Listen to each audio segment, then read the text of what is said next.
进吗？明天开庭是吧？啊，开庭了。你姐夫也一块儿去啊？去，都去。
6、7个小时了，生个孩子有那么难吗？哎呀，儿子别着急，生孩子就是慢啊！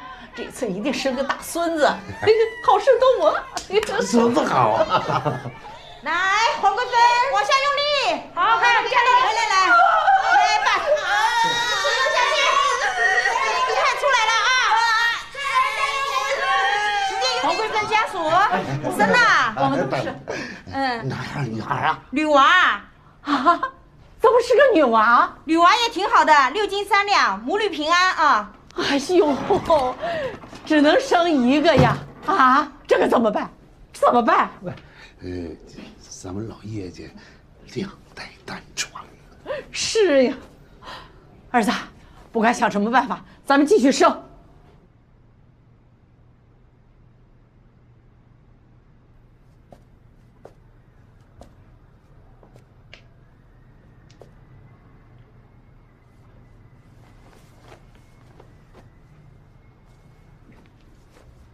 贵芬，我妈说要把孩子带到乡下去养。我们家2代单传，到我这儿不能断了香火。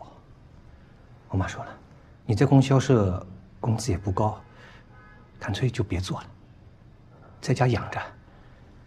咱们再生个儿子。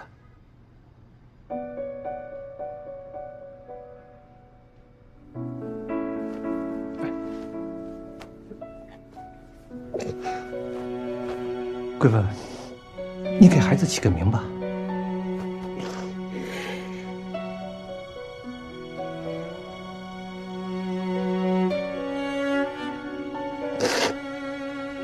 这就是思维吧。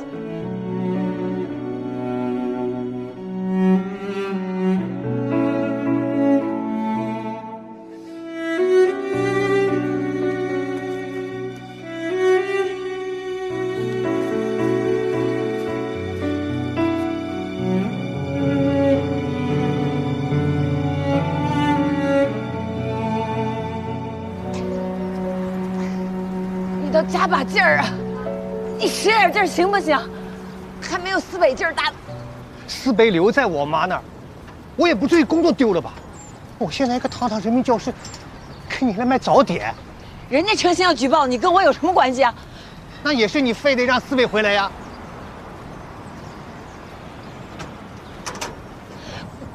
我这辈子被你都毁了。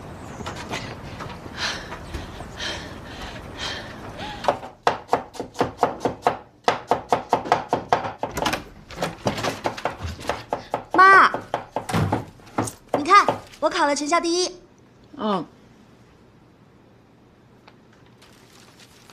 念文，我这次又考了第1，那你呢？你这次考了多少？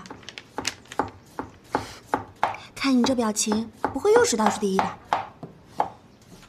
妈，我姐她又欺负我。你是不是闲的没事儿干了？你闲的没事儿去把那盆衣服洗了。可是我今天作业很多啊。作你还在这没完没了的，还不赶紧写作业去？一天到晚的什么都跟你弟争，就知道窝里横。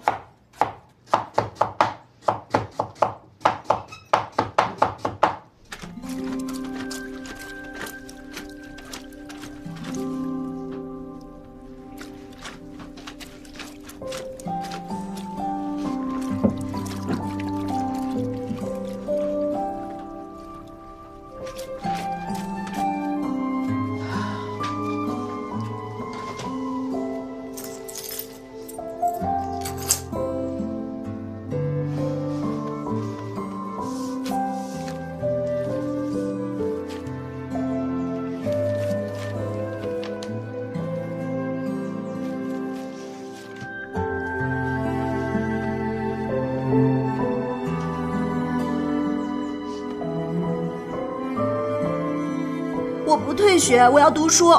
你怎么就那么不懂事儿呢？家里条件这样，让你读到现在不错了，哭什么哭？你给我憋回去！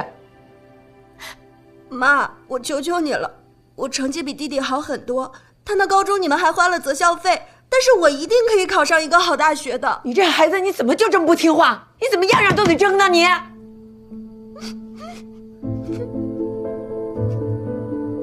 我这辈子就是被你们这2个女人害惨了。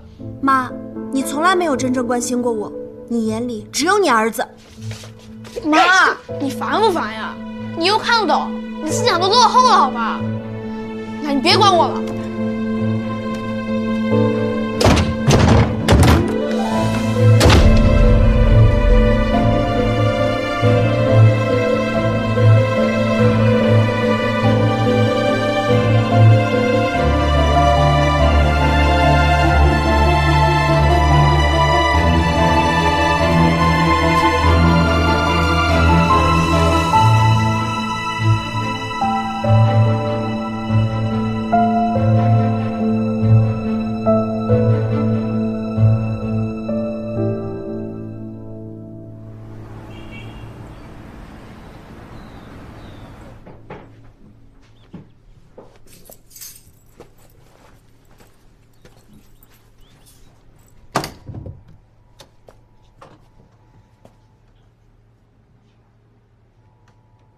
爸妈不放心，一定要跟着我过来。妈说，咱们一家人一起去。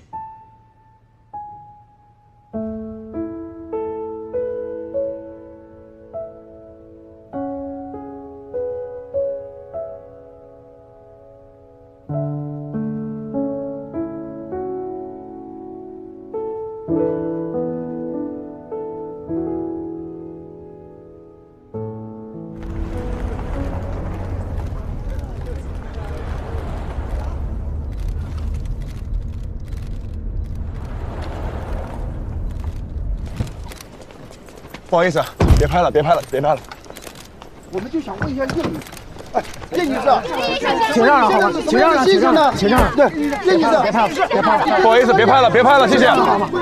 今天是不公开审理案件，不公开审理案件，同志来司法公正啊，违法了，不能拍了，不能拍了，别拍了，别拍，配合一下，配合一下，请让让，配合一下，别拍了，别拍了，别拍了。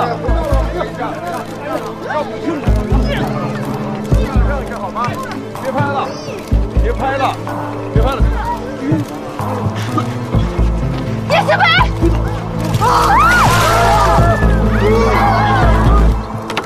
我告诉你，你这个坏女人，你这个小三，你要买房子，他给你开假公司证明，你要工作，他还给你机会，啊！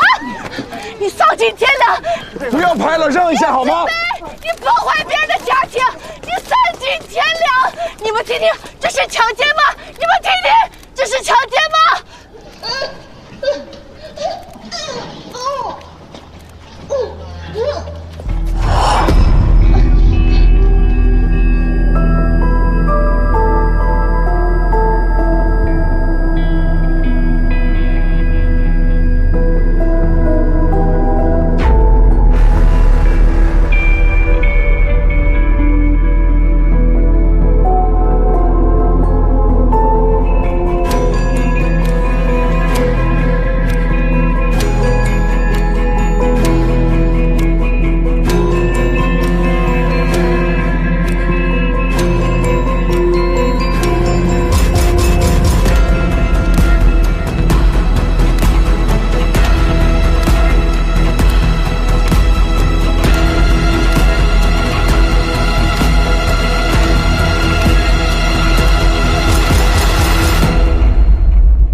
没事了。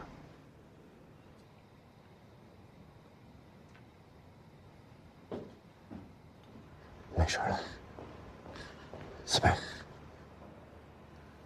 没事了，已经没事了，没事了。济南，我随便找了一件，先换上。谢了。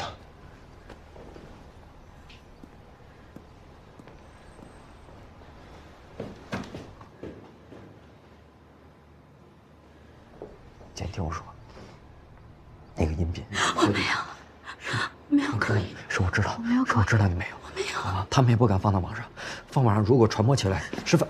姐，我要回家。姐，你去哪儿？姐，你先冷静，你听我说，你先冷静。思贝，你先冷静，有我都没有用。你冷静一点。你先冷静下来，你别怕。妈，你干什么？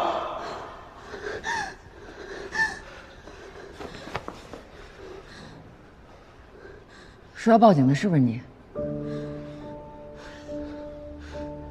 说能承受得了的是不是你？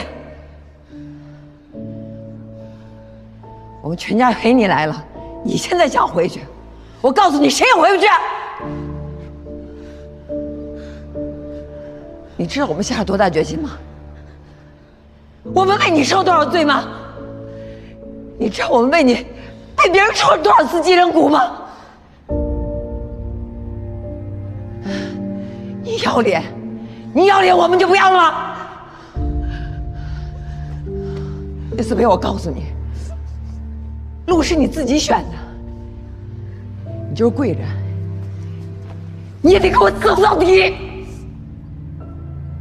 听明白了？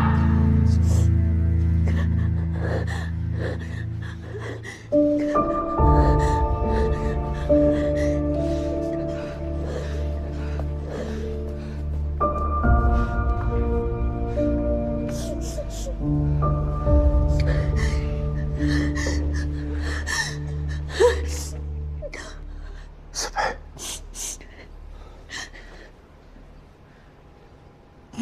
现在消息已经传出去了。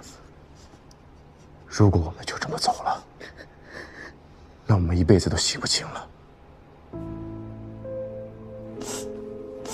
思培，你看着我。思培，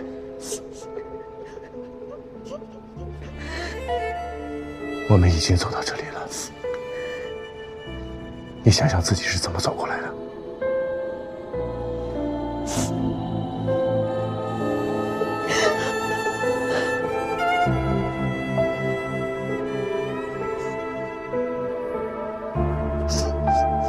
思培，你没有错，是他有罪，把有罪之人送去惩罚，让他和你说对不起。让他和你道歉，这才是这个世界应该做的事。任何的音频、视频、照片，都掩盖不了真相。思培，你没错。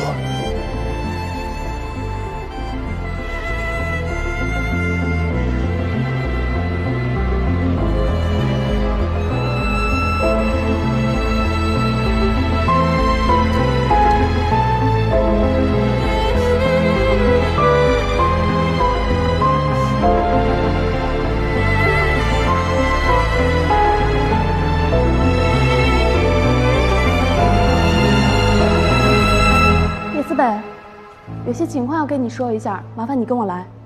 你好，我是他的代理人，和他一起。好的。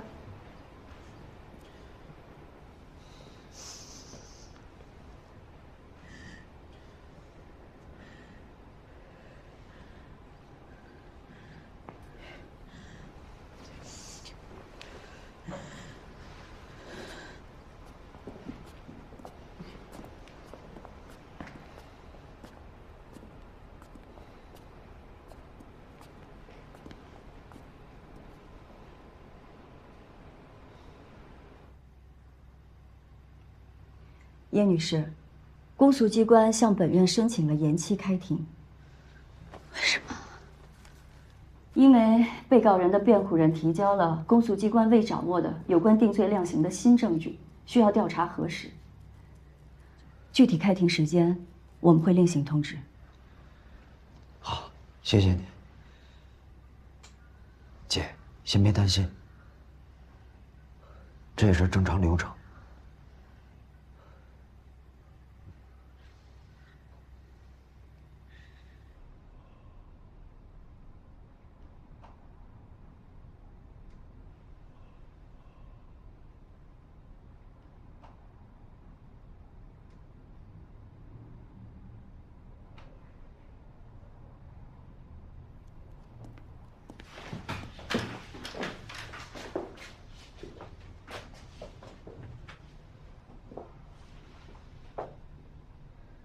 延期开庭了，被告辩护人他们提交了新的证据。那就让四北回去休息吧。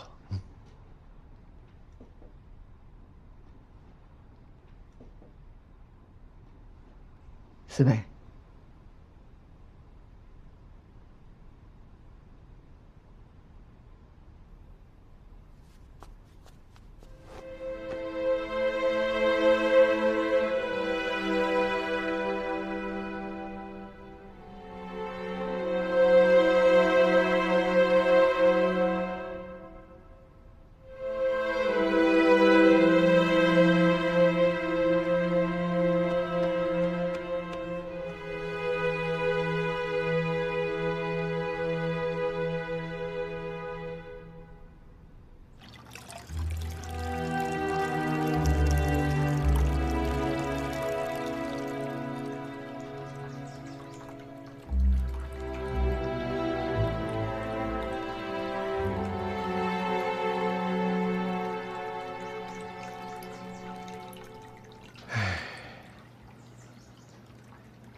妈，其实之前我接触的案子里也有过这种案例，像这种音频证据，它很有可能是通过剪辑或者其他技术手段合成，而且法院也不会说就完全相信他们的话，还会进行下一步的司法鉴定。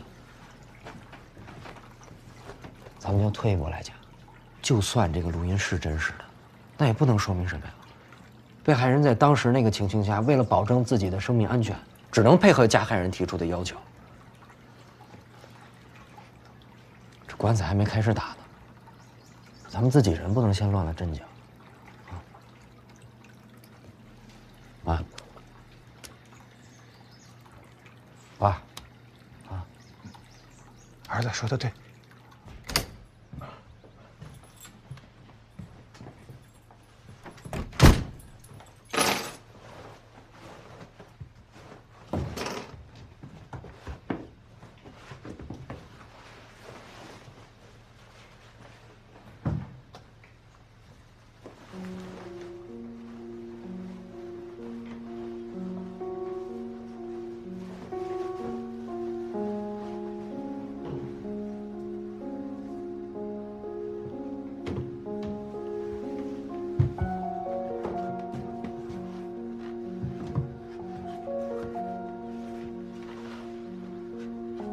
先洗个澡吧，我去给你放水。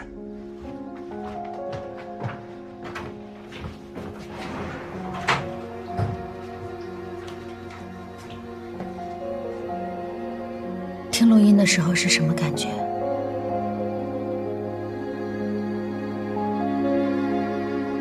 恶心吗？没什么感觉，我没觉得有什么。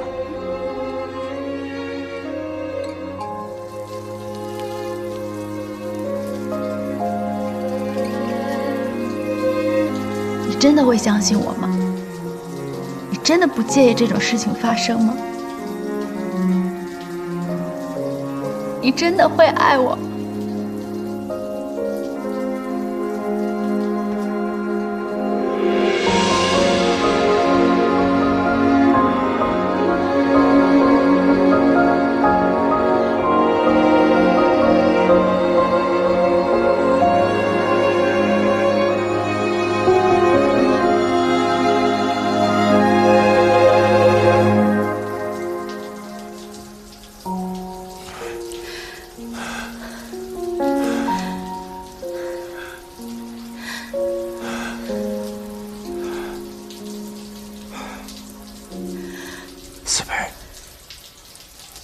性有些时候表达的是凌辱，但更多的时候，它表达的是爱。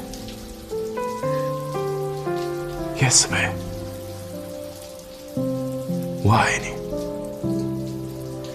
你听，你听，那回忆，过去眼泪已成形，一生一生逃不过命运，可我用尽全力拥抱着自己。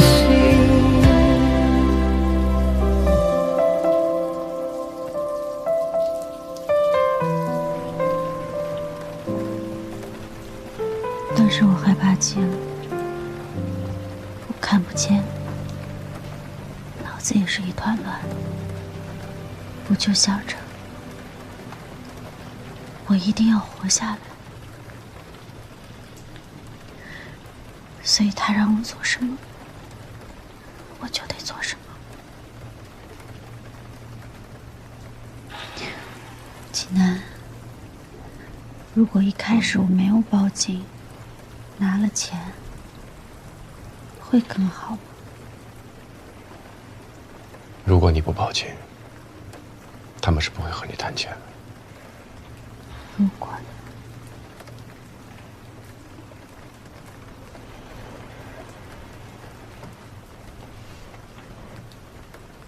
我爸以前是一个很软弱的人。有一年，我爸妈他们从外地打工回来，知道了我和我哥被欺负的消息，就去找他们家理论。何大哥，何大哥，来给弟弟倒上。何大哥在家呢？我当是谁呢？媳妇啊，来干嘛来了？有个事儿啊，得跟您说一下。今天我家秦北和秦南就在那个树下面玩，你家何洁过来了，二话不说就动手打人，还非说那个树是你们家的。出来的，哎，快，打来吧。你打陈美了？没有啊。天呢？你说你出去打拼这么多年，管过孩子没有？孩子学会撒谎了，回去揍一顿。我没撒谎，打人就是他。何大哥，我家秦北不是个撒谎的孩子，你看他脸上这伤。你家何洁没说实话。我儿子说没打，就没打。就这个树啊，是我们家的。以后啊，你儿子在这玩，我都揍他。你还讲不讲理了？凭什么你家何洁能玩，我家孩子就不能玩？不给脸不要脸！说。爸爸！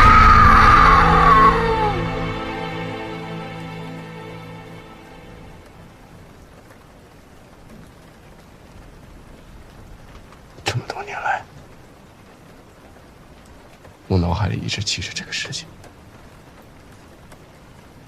这么多年一闭眼，我都觉得我自己还是那个孩子。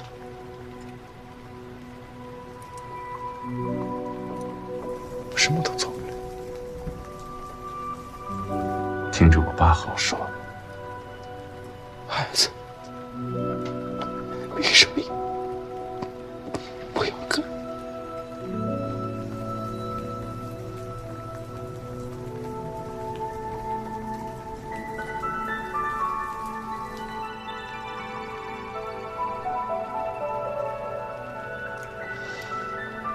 所以四妹，报警是快刀斩乱麻。如果不报警，你就是在一点一点消耗你的人生。你得报警，你得赢，要不然就会像我一样，一辈子困在那个屈辱的时刻。我们会赢的，一定会。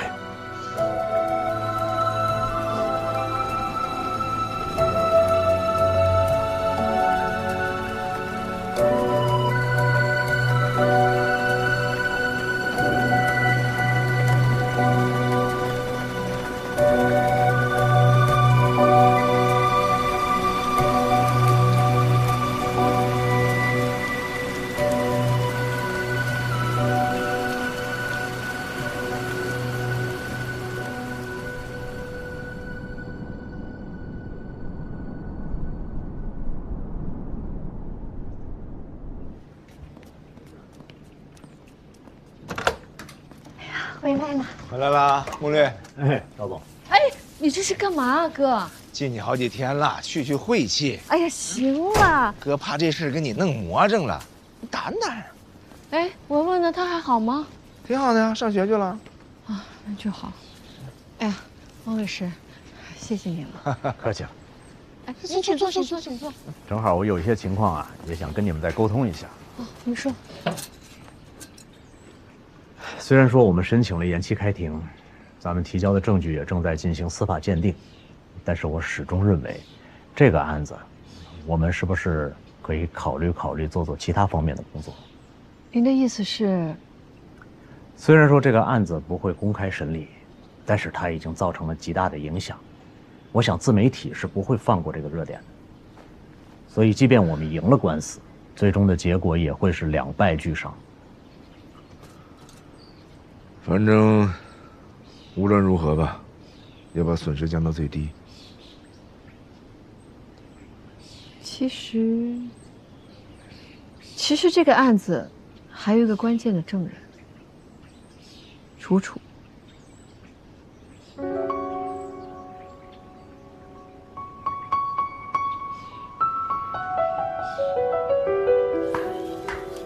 喂，刘姐，我现在已经到了啊。您看您要喝什么，我先给您点上。刘姐，咱们今天聊得这么开心，我一定找机会请您吃饭，到时候您可得赏脸。哎，太客气了。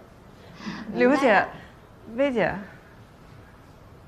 啊，刘姐，我正给您发信息呢，您先到了呀。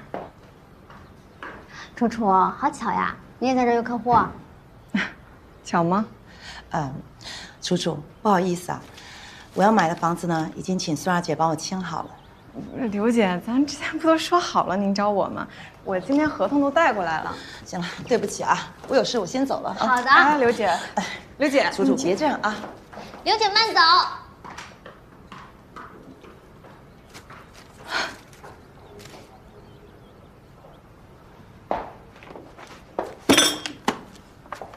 菲姐，星辰小区708是我的房源，刘姐是我的客户，您这是明抢呢。话别说这么难听，是经理让我去签的，你有问题去找经理呗。什么意思？哎，苏梅，你把话说清楚啊！我没工夫跟你闲扯，我还得带其他客户看房呢。你觉得我是好欺负的是吗？啊，你今天要不把话说明白，你都别想走出这个门儿。你干的那些事儿，客户全都知道了，要不是经理让我签下来，你这单早黄了，你还得介意投诉。我干什么了？哎。你抢我客户，你还有理了是吗？你今天要不把这单还给我，我跟你没完！楚楚，怎么了？你是装傻还是真不上网？你把喝醉的大姑姐丢在车上，这么不负责任，谁会放心把单子交给你呀？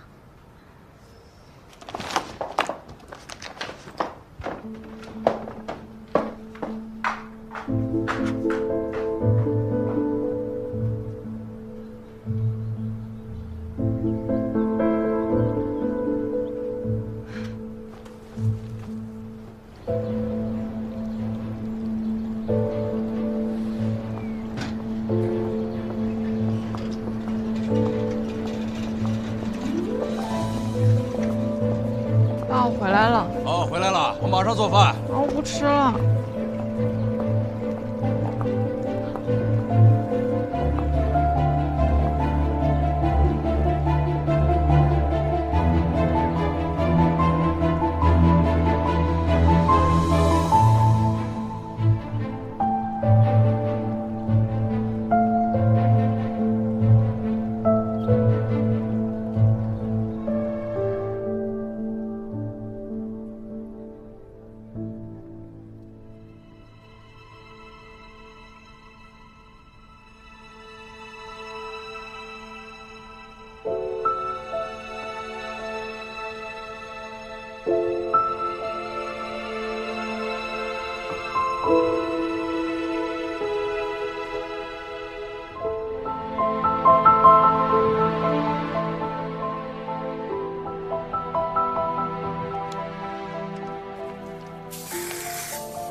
这个把它剪下来就行了。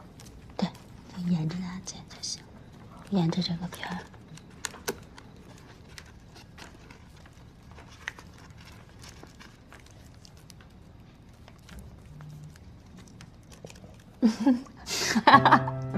换一个，换一个，换一个。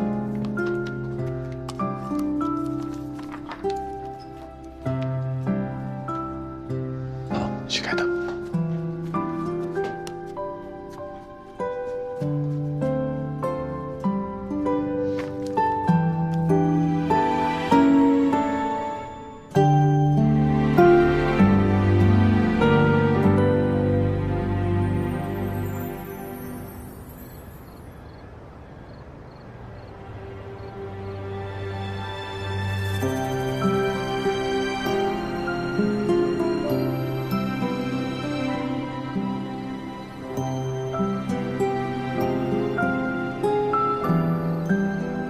等官司打完之后，我们要不要一起戒烟戒酒、健身跑步？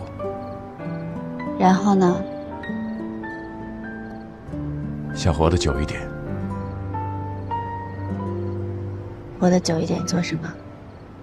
看一看这个世界，我们努力之后会变成什么样吧？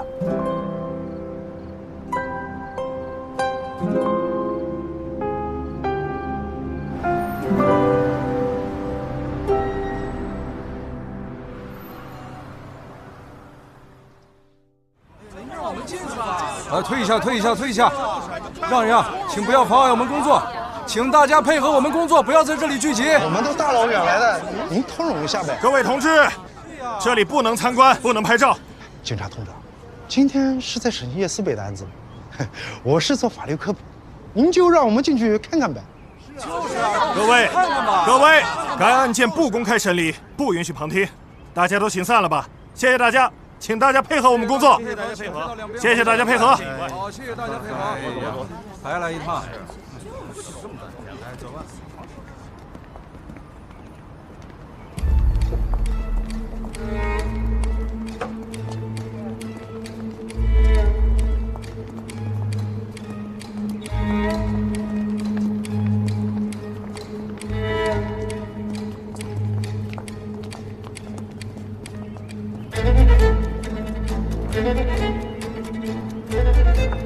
打完官司，请家人一起吃个饭，全当赔罪。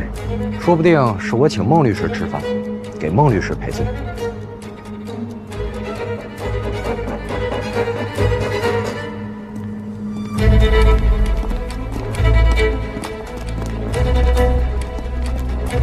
姐，你别怕，咱们也该进去了，走。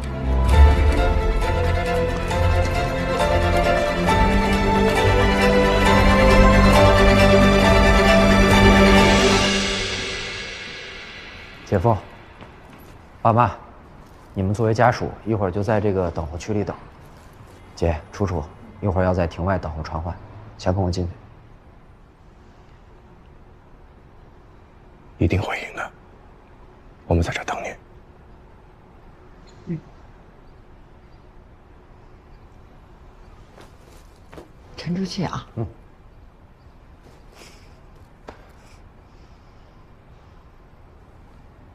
走吧，走吧，楚楚。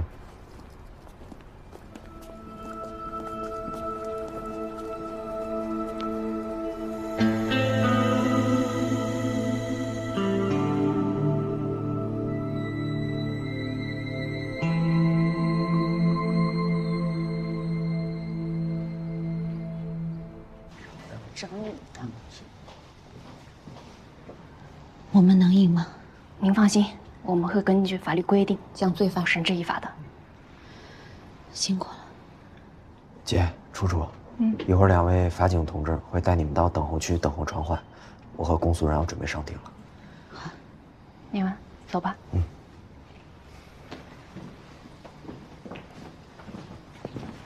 楚楚，跟我走。楚楚，辛苦了。今天过后就结束了。今天过后就会结束的。叶思北，跟我走。朱处，跟我走。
姐，我上庭了，你放心。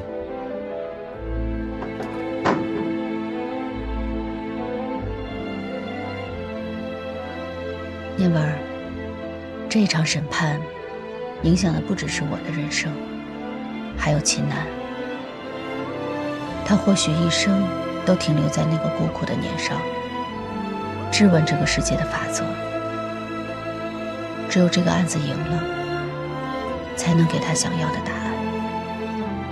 别担心，相信公诉机关。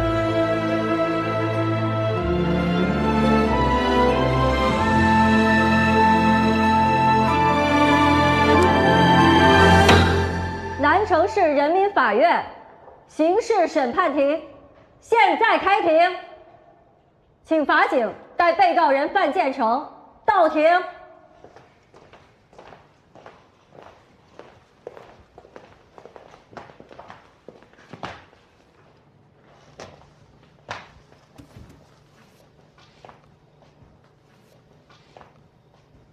谢谢。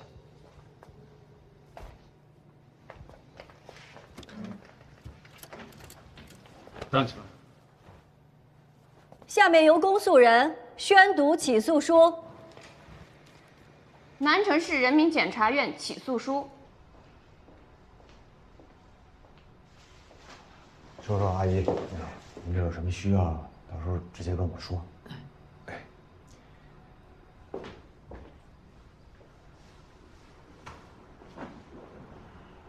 出去待会儿。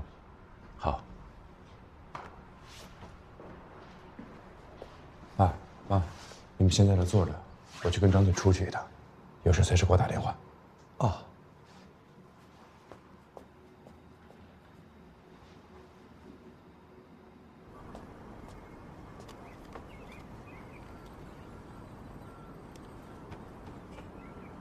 张队，你有火吗？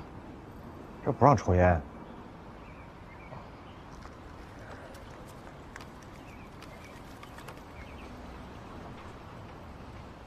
紧张了，张队，我们这个案子没问题吧？是这样，一般呢，我们把案子移送到检察院，检察院要是不予起诉，那就结案了，证明这案子就结束了。如果他们审查了，认为这个案子的被告构成犯罪，要追究其刑事责任，才会移送到法院。如果法院判无罪，那我们跟检察院白忙活了。所以我们这个案子会赢是吗？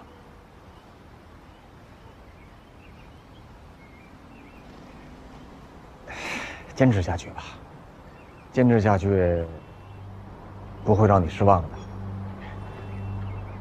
我只能说到这儿了。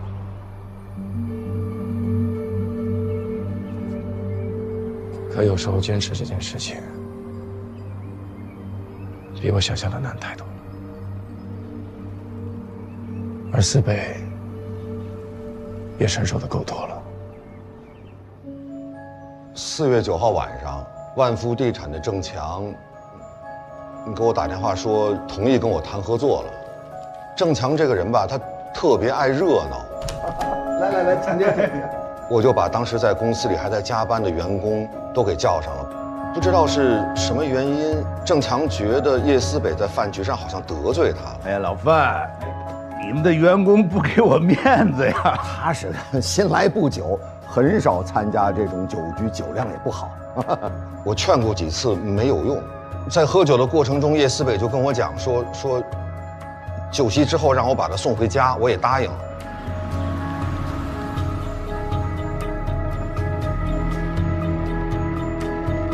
快到叶思北家的时候，他跟我讲说他不想回家了，说让我把他送去油菜花田。我就问他，你为什么呀要去油菜花田？她说是因为她老公要跟她离婚，她心情不好。我就开着车把她带到了油菜花田，她就一把抱住了我，说她喜欢我，说着就从包里拿出了一个避孕套。我一时没把持住，我就发生了。被告人范建成，你的辩护人提交的新证据，那个照片还有录音是在什么时候拍摄的？过程是怎么样的？哦，那照片和视频是在发生那个事情的过程中拍的。我拿出了手机，他没反对，我就拍了。那你拍这个视频的目的是什么？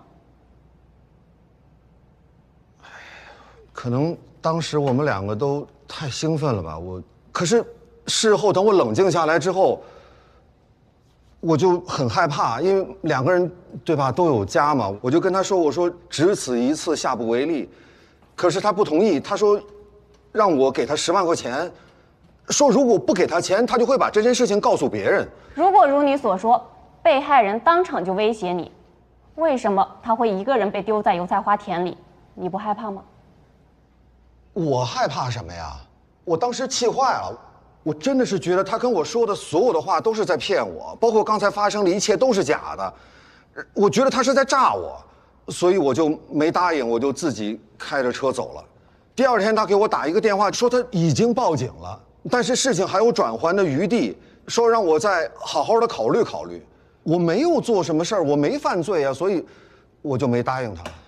案件移交检察院后，你一早拍下的照片和视频，这份证据明明对你更有利，为什么一开始你不主动提交？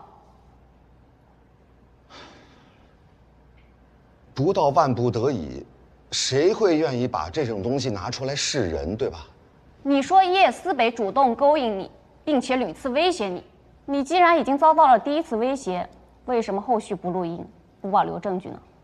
我毕竟是个男人嘛，就发生这种事情，或多或少也有我的责任。他即便是再讹我、再诈我，我也没想过说要起诉他、告他。在我最初意识到他是被害人的时候，其实我对他是有怨言的。我觉得他太软弱了，被人欺负成这样都不知道吭一声，甚至都不敢报警。直到我听到那条视频里他说的话，我才突然意识到，他可能有很多我不知道的苦难，我应该多了解他一点，不管他是软弱也好，窝囊也好，我该多给他一点包容。我不能总是跟他说，他要努力一点，他要坚强一点，然后自己什么都不做。老秦，很好啊，真的，你这么讲是对的。可是走到现在，我才明白，原来他不报警，不是他软弱，而是我无知。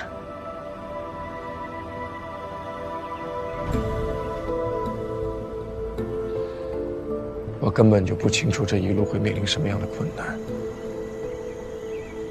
在我和他真的经历了这一切，被人议论，看着网上那些乱七八糟的评论，甚至现在还在忐忑不安地想，我们官司会不会赢的时候，我才发现，如果我当初知道未来会是这样，那我那时候可能也没有勇气抛弃。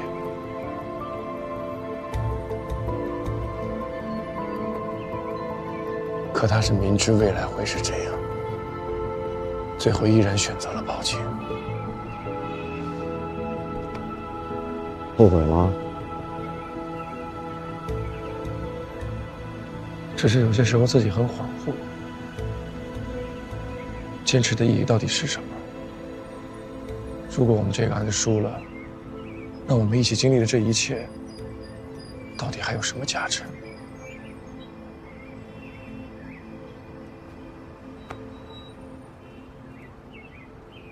叶姐在公司属于不太喜欢说话的那种人，她每天老公都会接她下班回家。哎，思北，你不回去？我弄完这些就回去。前段时间她老公没来，桃姐就跟我说，是因为她瞒着老公把钱借给自己的弟弟买房，她老公知道后非常生气，打算跟她离婚。那天下班前，我想找胆打扫卫生，不小心把他的包撞掉了，就赶忙去帮他捡。我蹲下去帮他捡的时候，我发现他那个包里啊装了个避孕套，我也不好意思，我就赶紧走了。那天郑强给叶思北劝酒的时候，被告人是阻止还是配合？一开始范总是想帮助他的，我们大家都想帮他，但是郑总态度比较强硬。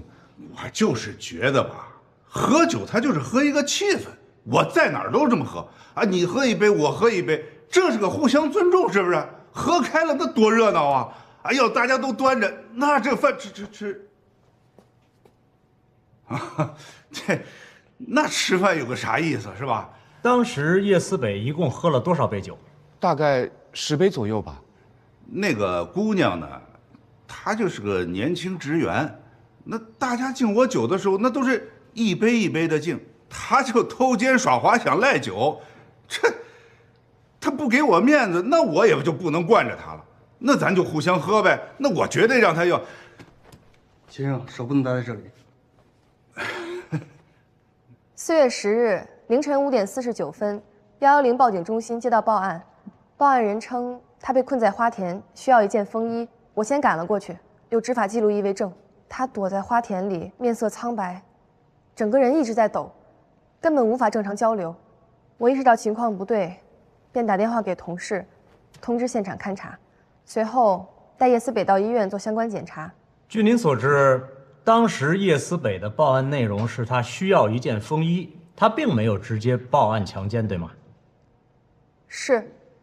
你看到的避孕套是什么样子的？是一个紫色。那请你看一下，是这个吗？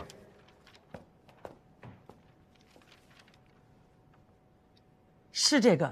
那么他指明被告人当天送他，这个是你听见的还是别人说的？我亲耳听见的。英基的一定要把我和楚楚安全送到家。你放心，我一定把你们安全送到家啊！范总，快进去吧，郑总找不到人喝酒，着急了。哎，好了，照顾他，照顾他。哎，行。当天其实除了被告人以外，你们还有其他的人是可以送他的，对吗？叶姐提到范总送，因为范总是当天酒局唯一没有喝酒的人，所以我就没再管了。您拿走了叶思北的衣物，提取了生物证据，也做了相关检查，为什么不做血液检查？是因为一开始我并不能确定他到底遭遇了什么，我们只能第一时间做身体相关的检查，确定他的身体有没有受伤。直到他自己主动要求做 DNA 鉴定的时候，我才确定他遭受了性侵。这个确认是在检查结果出来以后，还是当时您就这么认为？当时我就是这么认为的。所以从一开始你就是以我的当事人有罪的判断来收集证据的是吗？可当时叶思北那个情况非常明显。还是不是？是，因为我骗不了自己的良心。好的，叶思，审判长，我问完了。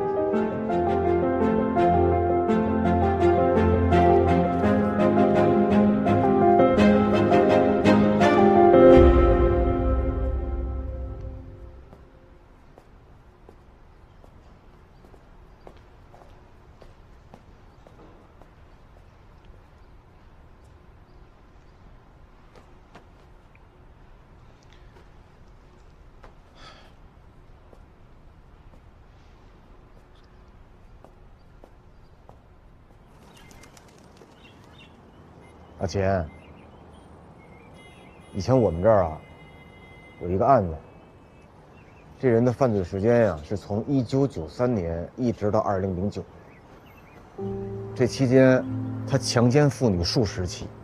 你知道他为什么胆子这么大吗？为什么？后来他跟律师说呀，他说整个的作案过程当中，没有人敢反抗，也没人报警，犯罪者几乎是零成本，他会害怕吗？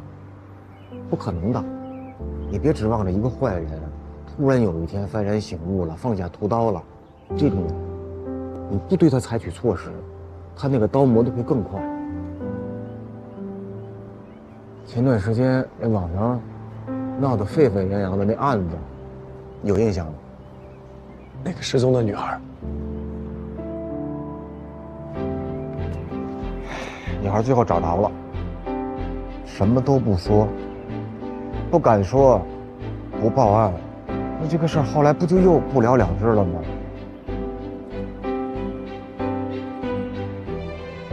叶思北真的是非常勇敢，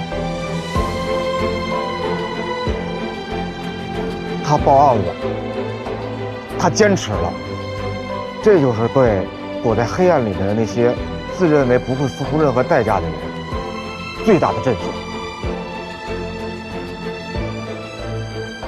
而且，你们所做的这一切，真不是没有意义。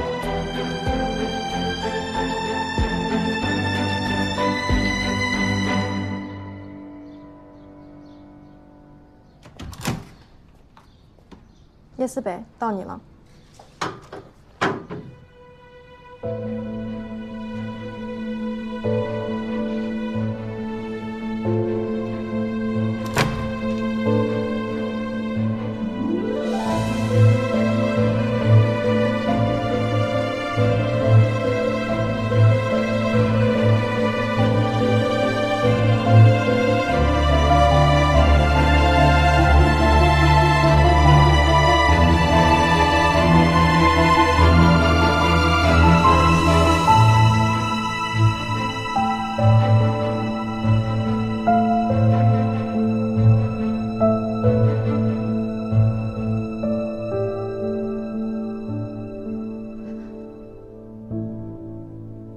被害人叶思北，请你陈述当天的情况。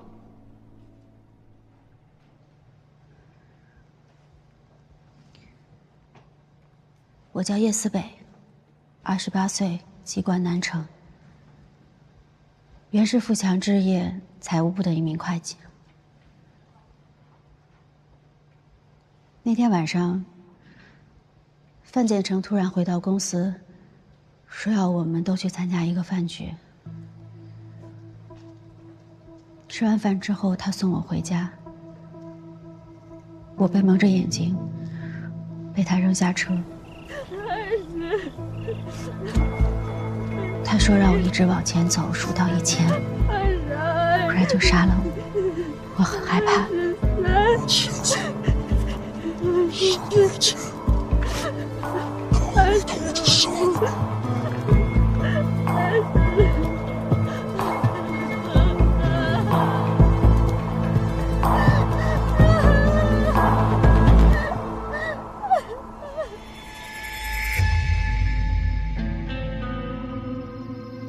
我数到1000之后，解下眼罩，发现我在一片油菜花田。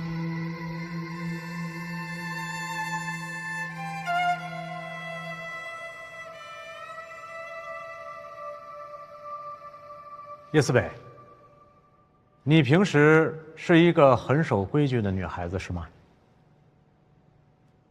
那么在之前有没有人告诉过你，女孩子晚上在外面喝酒是很危险的事儿？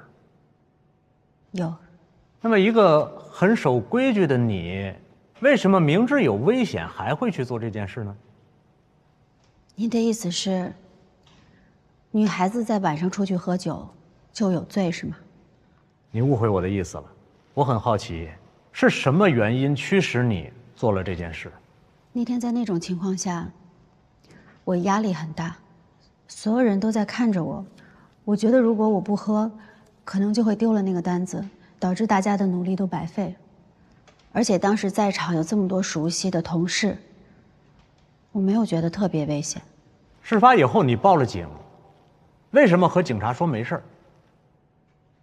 因为当时我妈跟我说，不报警对我的伤害更小。你报警以后又给被告人打了一通电话，内容是什么？我向他请假，因为他是我的上司。你有每天携带避孕套的习惯吗？没有。那么那天你为什么会带一个避孕套放在包里？你看，你干嘛？真遇到歹徒了，你就主动提供，既预防传染病，减少伤害，又有增大活尸的几率。你放包里啊？我不要，我真不要。是我同事放在我包里的，他说如果遇到歹徒，主动给他提供避孕套，会增加生还几率。理解。那是谁告诉你避孕套能够增加生还几率的？叶思北。是楚楚。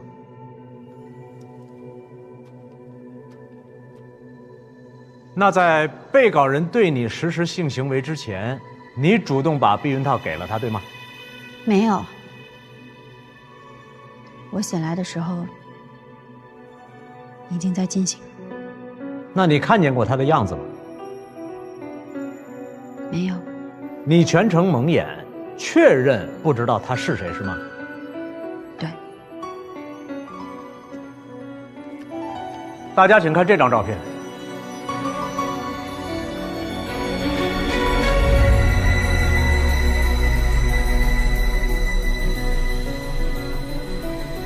不可能，这不可能。这不是我，这不是我，这就是你，不是我。根据法庭调查环节，我方提供的证据照片中可见，你当时并没有蒙着眼，你是睁着眼睛的，而且你是看着镜头的，你是清醒的。对此你有什么解释吗？我不记得，不对，这不是我，这不可能是我。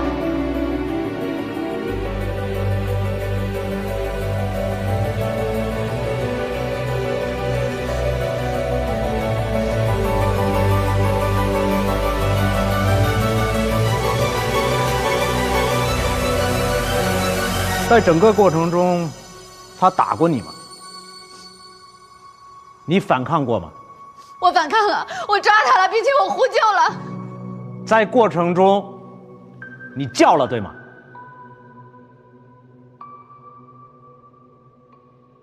是还是不是？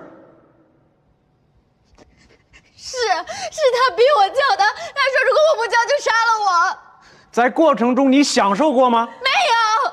审判长，这个问题与本案无关，不得询问与本案无关的问题。好的，审判长，我知道了。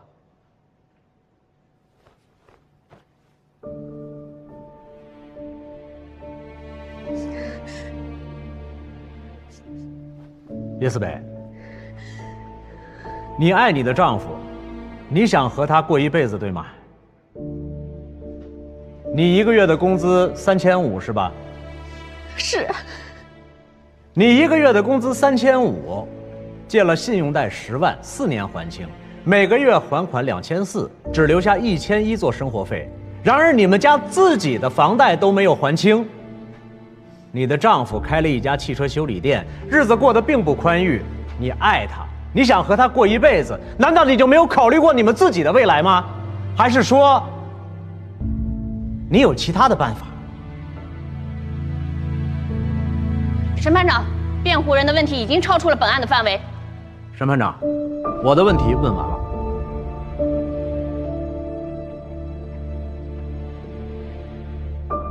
请法警带被害人叶思北退庭。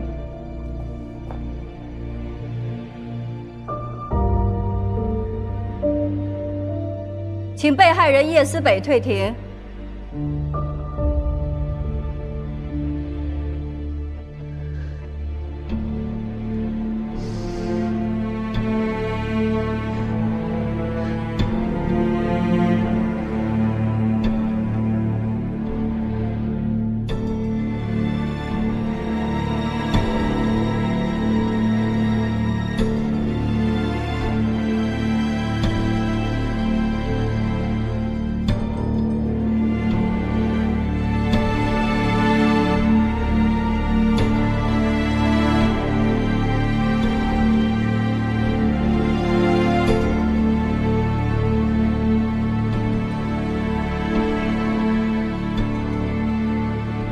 请法警带证人楚楚到庭。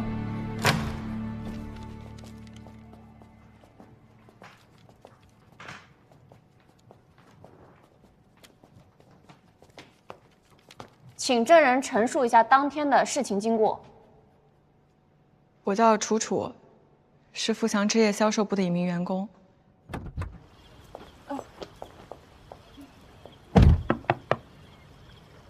姐，你到家给我打个电话啊，报个平安，拜拜。那晚的情形就是这样，而我先与叶思北下了车。你的未婚夫是叶思北的弟弟，对吧？是。你那天晚上喝醉了吗？没醉。那天晚上叶思北醉了吗？醉了。你们分开的时候，在你的证词里说，叶思北当时意识模糊。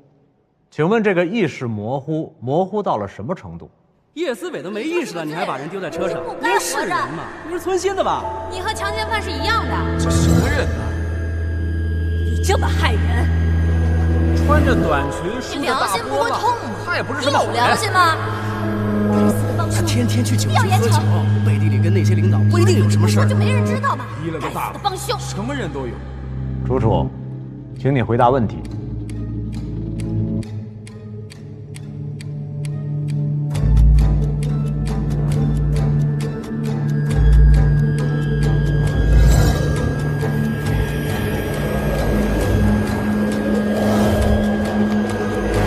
楚楚，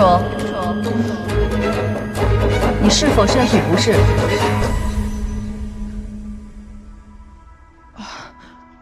我在回忆，那天晚上情况我记得不是特别清楚了，就记得他一直在说胡话。那他能认清楚人吗？能认人。他那天晚上一直在说话，逻辑也是清楚的，也能清晰的打电话，所以我才放心的把他放在车上。我还跟他说了，到家之后给我打个电话。他能认人，能够清晰的、有逻辑的打电话，也就是说，在你和叶思北分开的时候，叶思北是清醒的。请回答我的问题。请证人回答问题。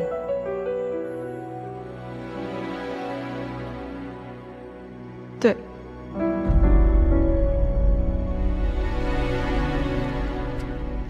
那么，在叶思北整个的醉酒过程中，你感觉他的醉酒程度是加深状态吗？不是，他那天喝多了之后就一直说平时没说的话，他吐了之后其实也好了很多。那他过去喝完酒以后都是这个状态吗？对。他一般能喝多少酒？2两左右。那天他喝了多少？不到2两。也就是说，那天他的饮酒量并不足以让他能够意识丧失，对吗？我不知道。那是你主动给他避孕套，并且告诉他，这样在遇到歹徒时能够增加被强奸时的生还几率，是吗？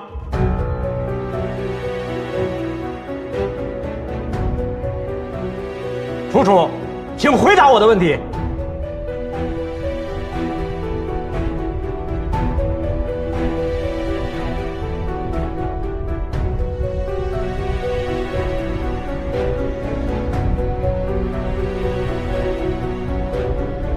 请证人楚楚回答问题。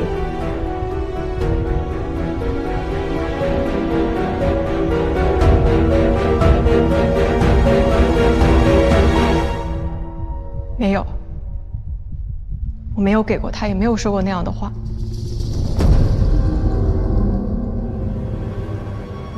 你说什么呢？你说实话呀！注意法庭纪律。坐下。审判长，我的问题问完了。公诉人是否对证人有询问？你在做笔录的时候清楚说过，你下车时叶思北意识是模糊的，为什么现在改口，说他能认人，能清晰打电话？我以为不停的说话就算是意识模糊。那你说的不停的说话，具体指的是什么？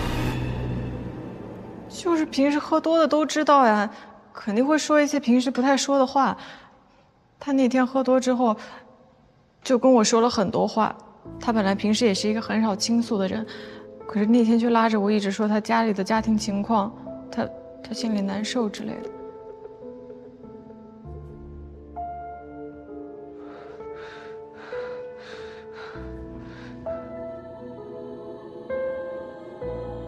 审判长，我没有其他问题了，请法警带证人楚楚退庭。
被害人声称自己在整个过程中是被迫配合的，并且抓了我的当事人。大家请看这张照片中抓痕的位置，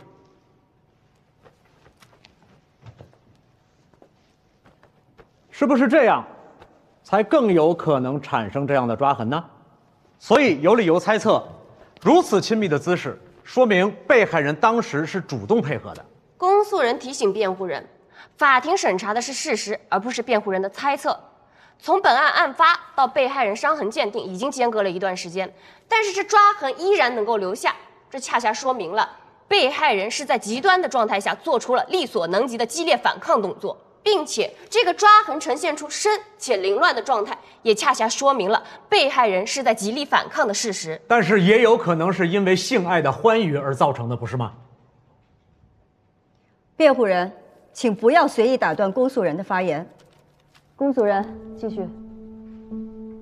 公诉人再强调一遍，所谓的性爱的欢愉造成的状态纯属个人猜测，请辩护人尊重事实，请法庭对辩护人的猜测不予采信，对辩护人扰乱法庭秩序予以记录。我的首轮发言完毕。审判长，我后面会注意的，我知道了。其实我刚才想说的，不管是主动配合还是被动配合，这张照片中的伤痕都极大地佐证了当时他们是一个拥抱的状态。被害人声称自己当时没有看到过被告人的脸，但是那张照片里他明明就是睁着眼睛的。被害人的陈述与伤痕鉴定还有照片完全是自相矛盾的。公诉人认为，单独的一张照片仅仅记录的是一个瞬间，其真实性其与案件相关性存疑，在没有其他相关证据的情况下，根本无法展现出拍摄时的实际状态。抓拍的瞬间表情，即便是存在的，也不代表着意识清醒。如果被害人在意识清醒的情况下，睁眼看着犯罪嫌疑人拍照，怎么会毫无本能的羞愧和遮掩，以及对闪光灯本能的规避反应？所以公诉人认为，这张看似神志清醒、泰然自若的照片，恰恰证明了被害人当时已经失去意识、没有正常反应的证据。被害人当时就是意识不清。被害人平时的酒量不止2两，所有的证人，包括他自己的陈述，当天的饮酒量都不足以使他意识完全丧失。而证人楚楚也证明，在他们分开的时候，被害人是能够完整的辨认人，能够有逻辑的、清晰的打电话的。所以公诉人认为，被害人当时意识不清是立不住脚的。被害人当时处于意识不清的状态，不仅有刚才辩护人提交的证据可以证实，还有本案其他相关证据可以证实。在法庭举证阶段已经经过质证，公诉人认为没有重复的必要。另外，根据在案的录音证据显示，被告人一方面指控被害人要挟被告人，另外一方面却通过公司贿赂被害人，妄图要求被害人改变证词、撤回指控。这样的行为恰恰也说明了被告人在极力掩盖罪行，妄图逃脱法律制裁。被害人能够主动地想到录音，就说明他有极强的法律意识，所以不得不怀疑，被害人录音的目的就是为了要挟被告人。被害人录音取证并向司法机关提供，那是他的合法权益，而不是辩护人所说的要挟。但是像这样自相矛盾的证据在本案中出现的还少吗？被害人说他当时完全没有意识，但实际上当天的饮酒量并没有达到完全丧失意识的程度。公诉人认为这还是辩护人的推测，毫无事实依据。酒量不能作为评判是否意识清醒的唯一标准。被害人当时处于意识不清，那是客观事实。根据酒店外的监控视频可以看到，被害人当时是被搀扶上车的，饮酒到不能自主行走的程度，显然就是已经醉酒到意识不清。但是证人楚楚当庭的最新证词证明，在他们分开的时候，被害人当时应该是清醒的，并没有达到他所说的有一段时间失去意识，甚至是彻底断片的程度。证人楚楚证言的真实性，请法庭根据本案全部证据进行考虑。被害人在他的陈述中完全没有提及任何关于避孕套使用的内容，但实际上现场确实是有避孕套包装袋存在的。被害人声称避孕套是楚楚叫他携带的，但是楚楚对此却矢口否认。被害人的陈述处处与事实充满了矛盾。试问，被害人的陈述究竟还有多少真实性？如此自相矛盾的陈述，被害人到底在掩盖什么？是事情的真相吗？请辩护人不要再肆无边际的胡乱猜测了。双方保持冷静。现在，公诉人和辩护人做第二轮辩论意见。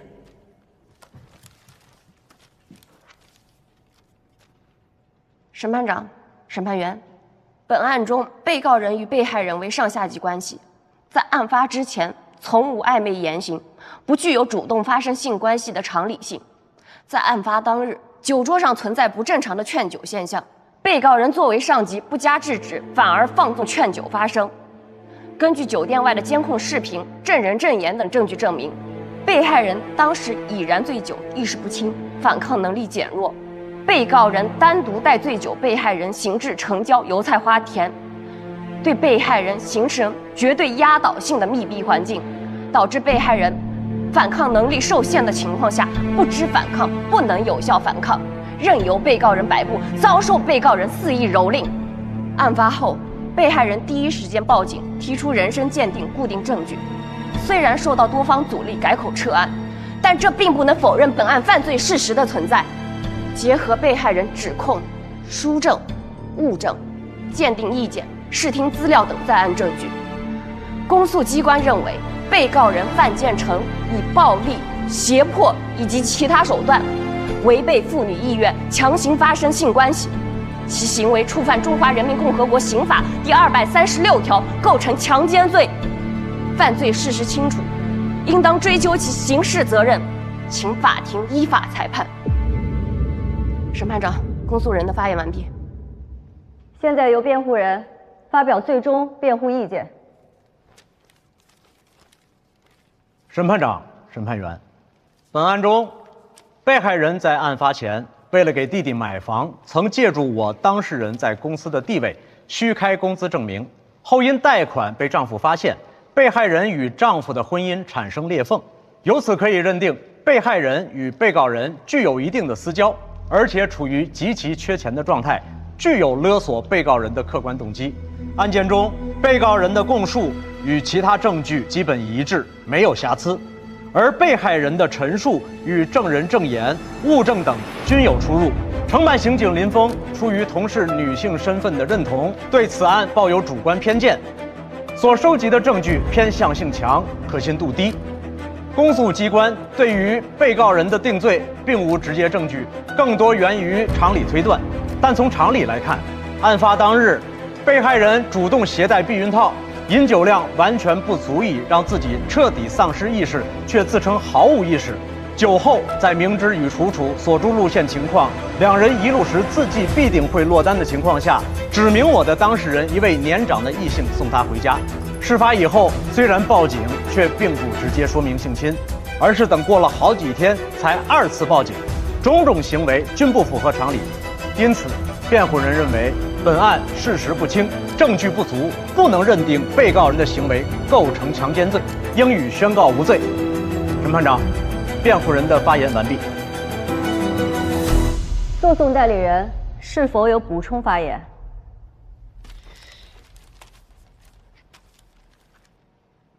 审判长，审判员，我的当事人在4月9日酒局当晚结束之后上了被告人的车，被带到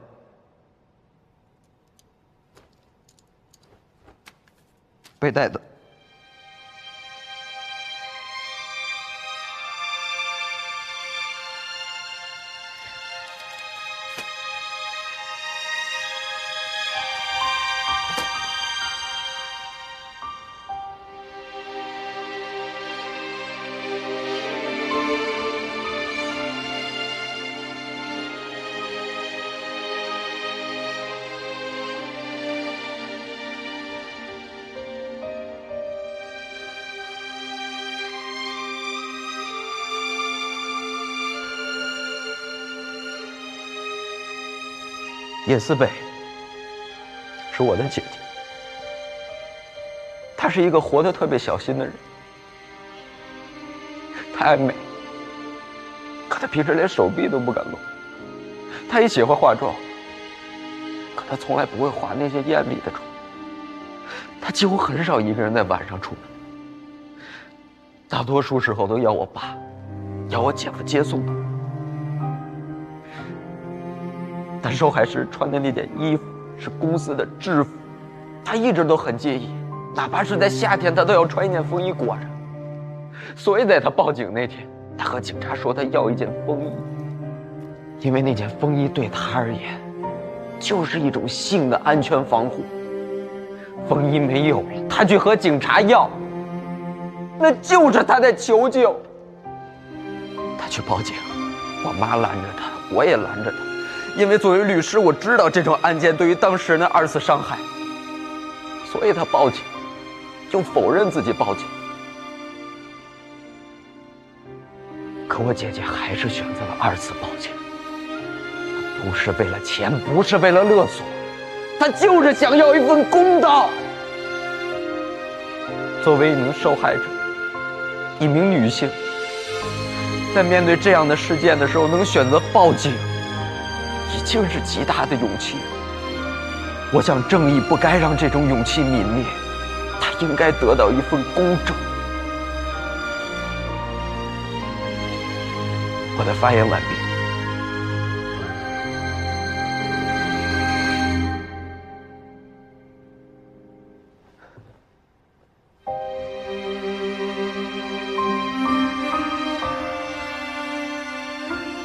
法庭辩论结束，合议庭将在充分评议之后作出判决。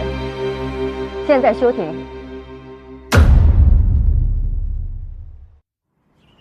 哎，等案子结束了，有什么新的打算呀？为什么这么问？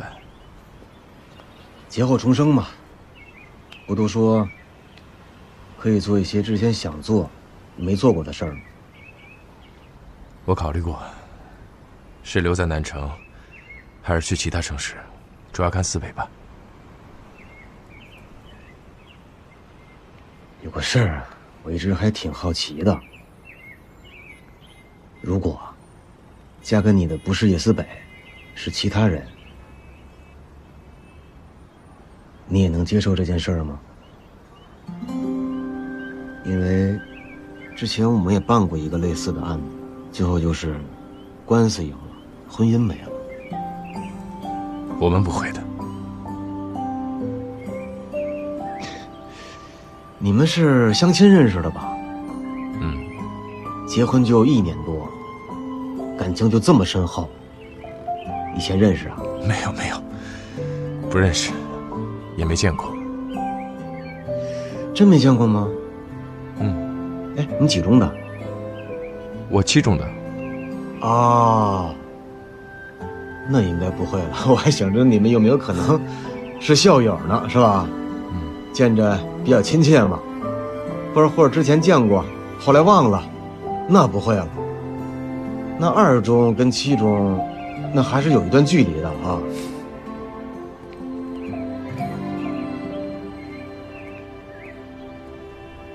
姐夫，张队，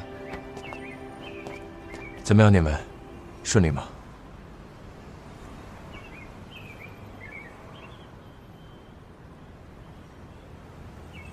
楚楚翻供了，他说他没有给我姐那个避孕套，是他自己带的。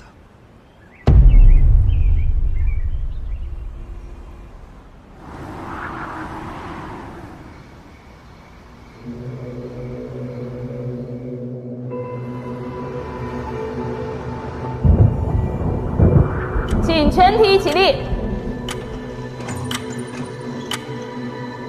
临江省南城市人民法院刑事判决书。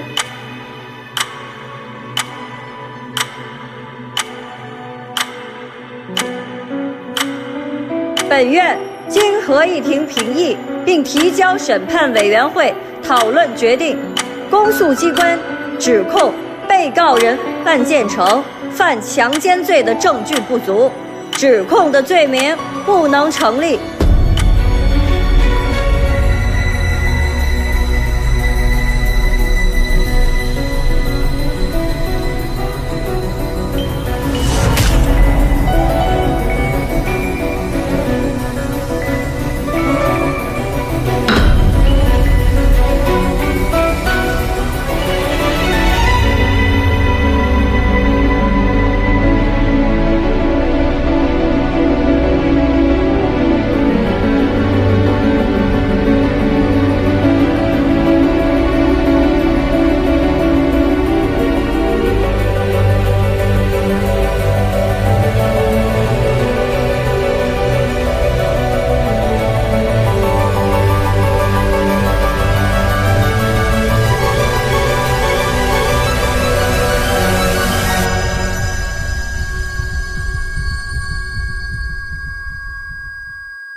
文文，你看见了吧？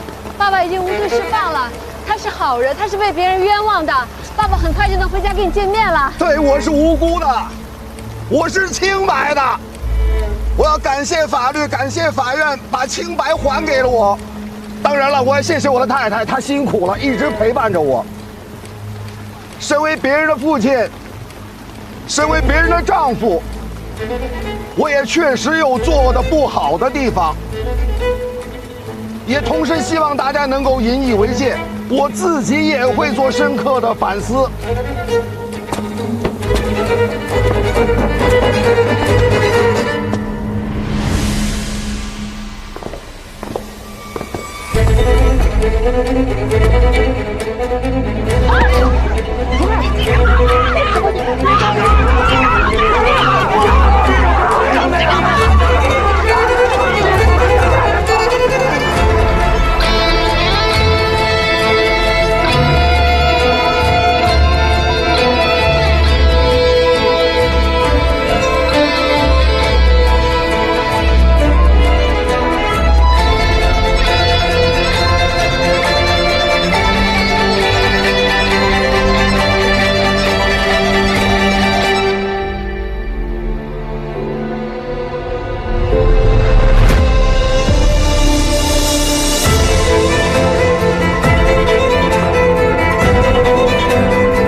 行了啊，别太难过了。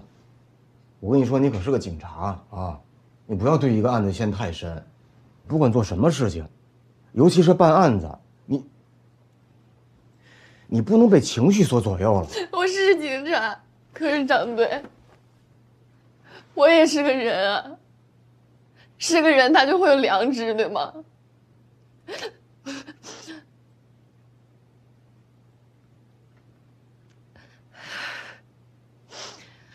但是法院这么判，一定有他这么判的道理。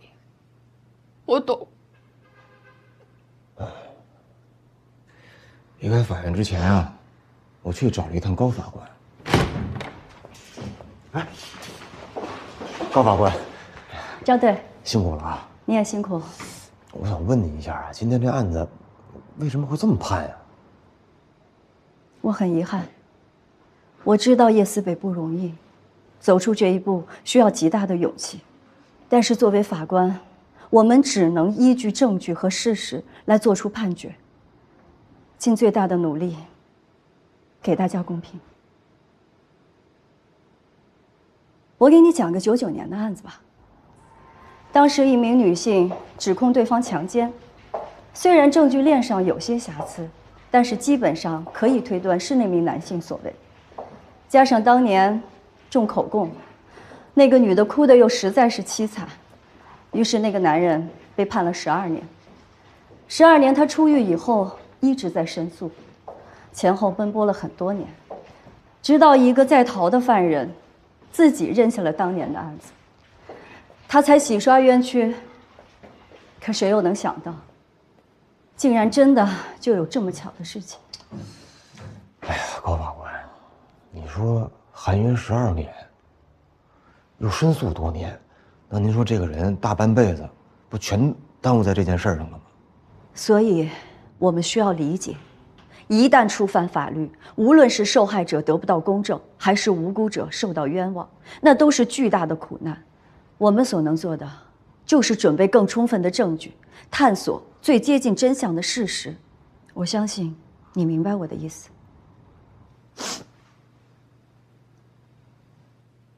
当法官也挺难的。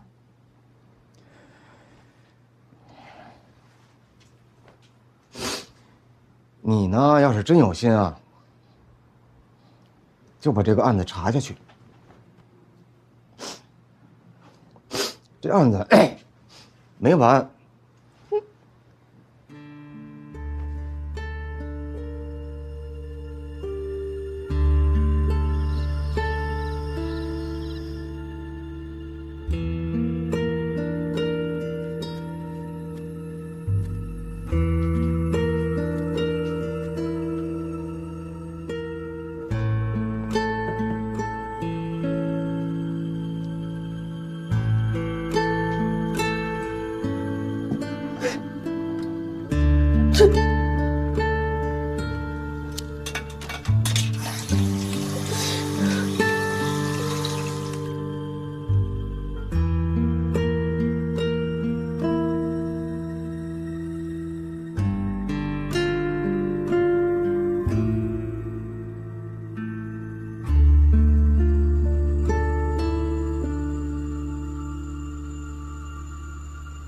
文文，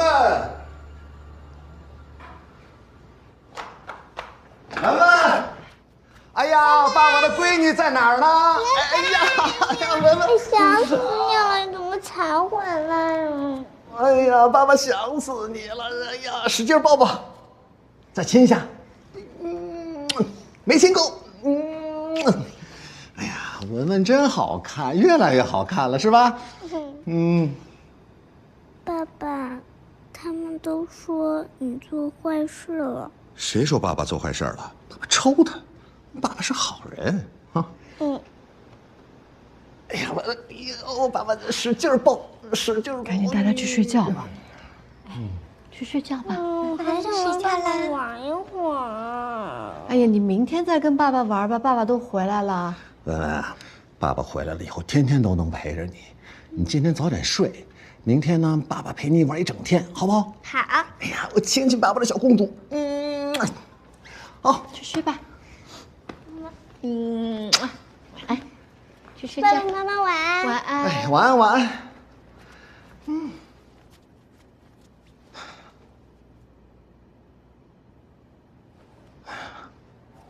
老婆，你看，你别碰我！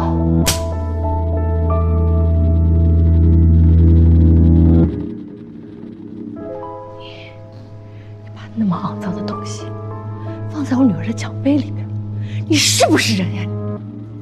范先生这边有一件事情拜托您，他说文文的奖杯一定记得要多擦一擦。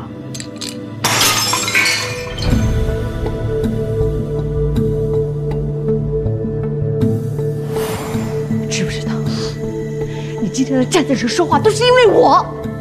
要没有我，你现在还待在监狱里呢。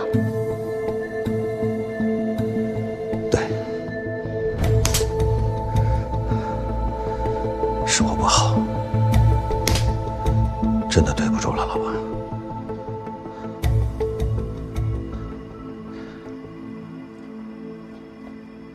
谢谢你这次帮了我这么大的忙，我保证以后一定一辈子对你和文文好。家里所有的东西，房子、车子、卡里的钱，只要你想要的，全都是你的。别生气了。我让你回来，是让你做个好爸爸。往后的事情，你好自为之。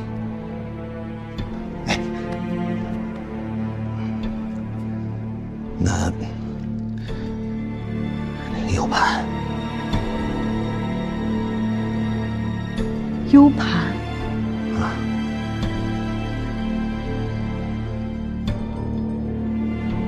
你这辈子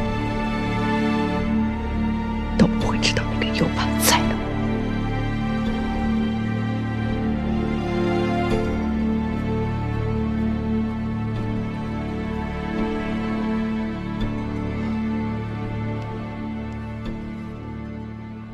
简单说一下当天的情况具体是怎样的。那天我们2个人都喝了酒，然后一起回家。我家只有10分钟的路，所以就先下车。下车前我还特别叮嘱他，到家了给我发信息。那下车的时候，被害人的意识还是清醒的吗？下车前我们还一直在聊天。我们俩差不多。有点晕，但意识还算清醒。你们在聊什么？他说人生太苦了，我说再苦也要坚持往前走。也就是说，你并没有把他扔下。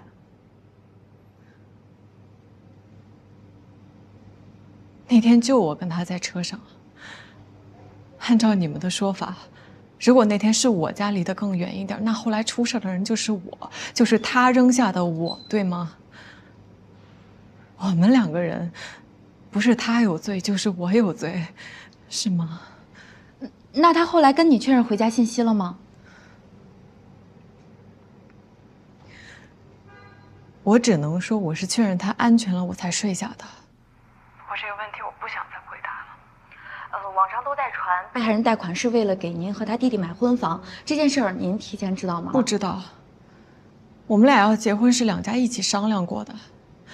刚开始我爸和他们家说要聘礼和婚房，但他们家就和我们家商量说条件不好，聘礼是给不了的，就给一套房，写我跟他弟弟的名字，我们俩一起还贷。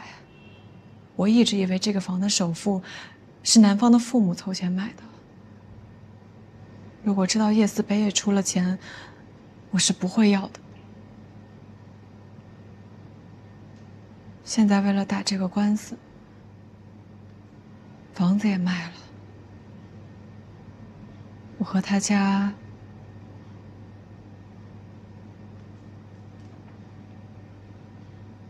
也没有什么关系了。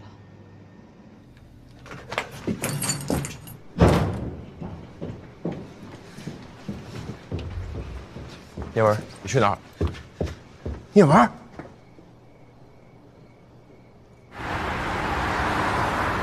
他说了什么？他到底说了什么？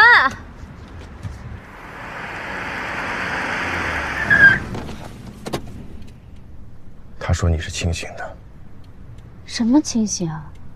他说他和你分开的时候，你还能正常聊天，还能正常认人，意识没有到模糊的程度。他说他下车的时候，还和你说到家了，发个信息给他，他是确认你安全到家才睡觉的。他还说安全套不是他给你的。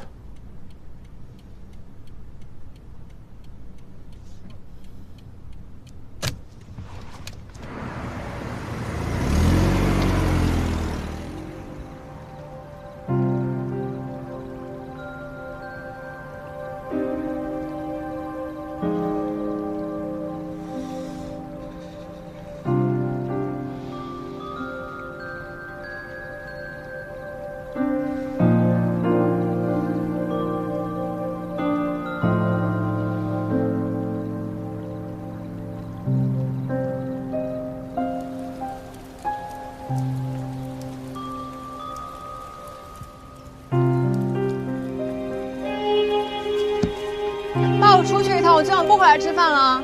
好。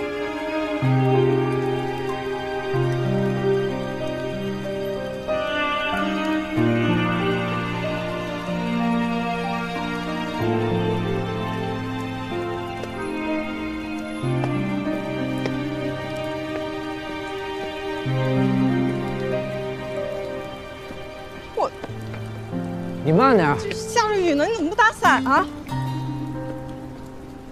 从家里出来的时候还没雨呢。那你不找个地方避雨去？在这能看到你家，我要是躲在其他地儿，这不看不着你出来。我们不是约好去电影院见吗？从你家到电影院要走15分钟，我实在等不及这15分钟。什么事儿这么着急？1刻钟都等不及了。你觉得我怎么样？你是个好人。这就别发好人卡了。好吧，但没有关系，有的话我还是要对你说。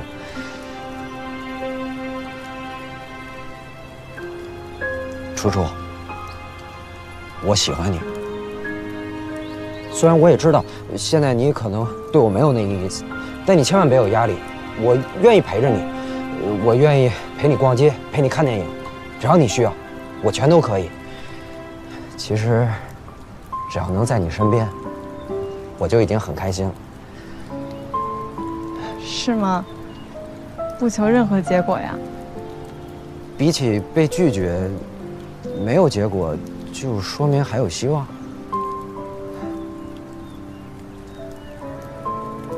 我可不缺陪逛街的，我缺的是男朋友。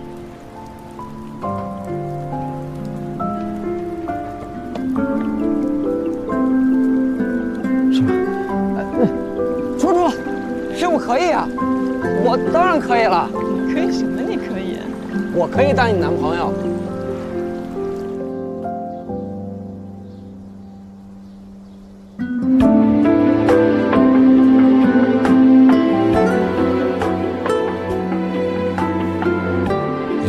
喜欢楚楚，楚楚喜欢叶念文。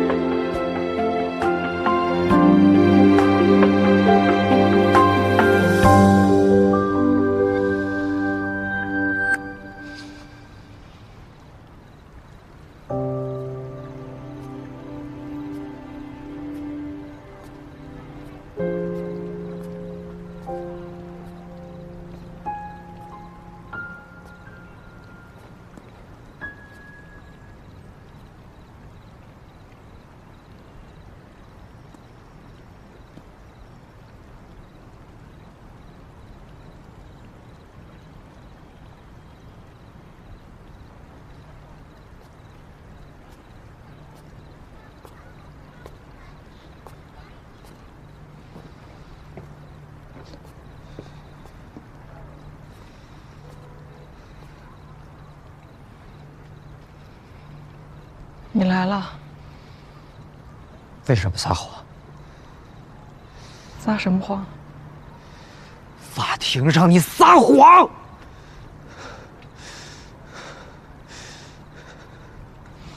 把手机和录音笔拿出来。拿我当什么人了？啊？我了解你，拿出来。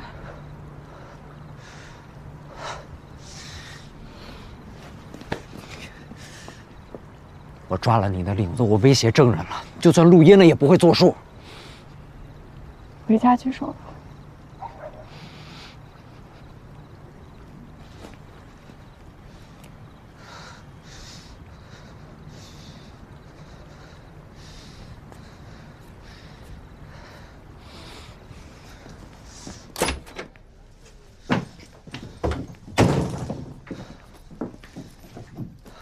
把外套脱了，手机拿出来，口袋掏空。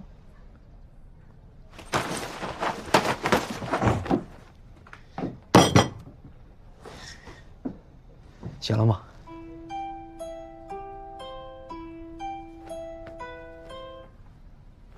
喂，爸。楚楚啊，思伟和秦南来找你了，让他们进来吧。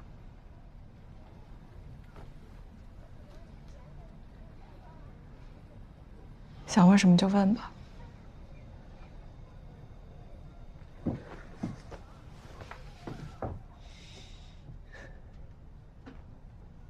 你为什么要说谎？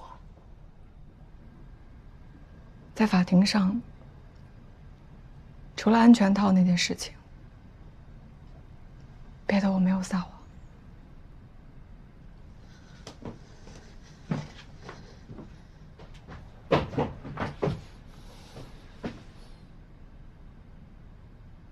我没有撒谎。那天晚上，郑强一直在找人喝酒，他太能喝了，我陪了一会儿，我也有点撑不住了。范建成看见了，他就让我借着照顾你的名义，咱俩就能一块儿能躲就躲了。所以那天晚上，我特别相信他，我就觉得他是个好人。其实你那天吐完之后，跟平时没有太大的区别，最多就是情绪不稳，话多。但是说话认人方面还是很清楚的。下车之前咱们俩都还在聊天，你问我为什么人生会这么苦，我还跟你说，人生的困难是没有尽头的，我们只能一直往前走。我记得。下车之后我跟你说，记得到家打电话给我报一个平安。回家之后我实在是太困了，我给自己设了1个小时的闹钟，然后倒头我就睡着了。醒来之后，我看见手机上有你给我发的信息，你说你到家了，所以我没有多想，我就继续睡了。信息呢？信息给我。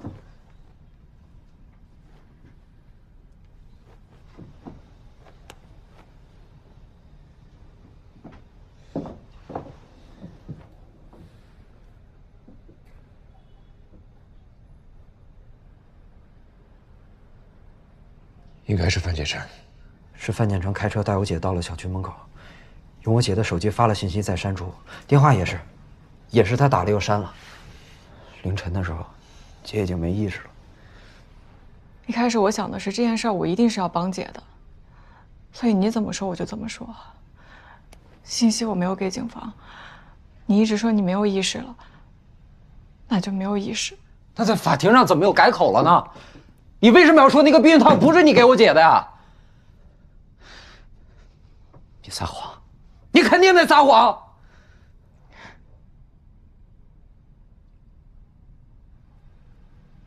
我最近总是在做梦，我梦见咱俩被关在一个笼子里面，周围就有人拿棍子、拿刀子在不停地戳着我们。他们让我去咬你，又让你来咬我。他们说咱俩都是罪人，犯错了，所以就应该受到惩罚。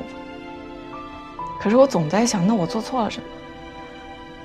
我不该当一个销售，我不该去酒局，我应该给家里人打一个电话报备，我那天应该送你回去的。我每天都在问我自己，我为什么没这么做呀？我为什么会相信别人？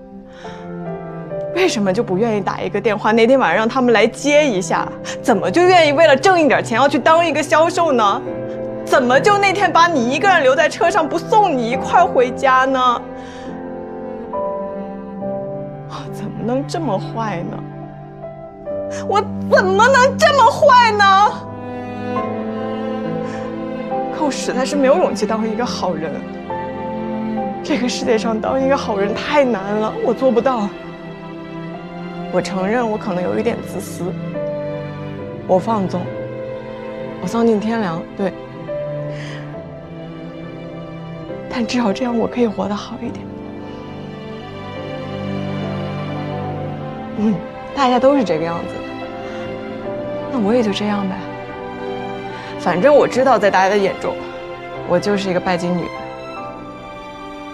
逼着男朋友买房子，一起吸姐姐的血。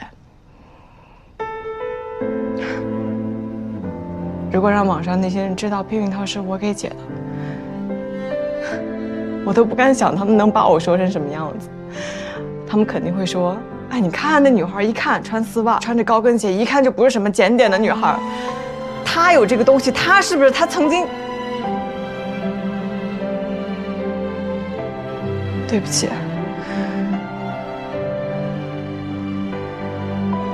我承受不住。”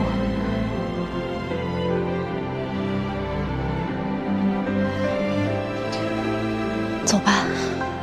咱们还有事情没问清楚。就这样吧。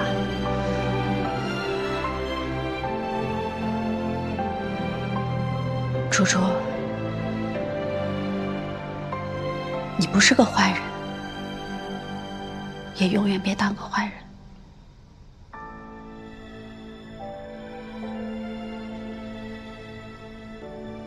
我只顾着为我自己讨回公道，的确忽略了你的处境。再见。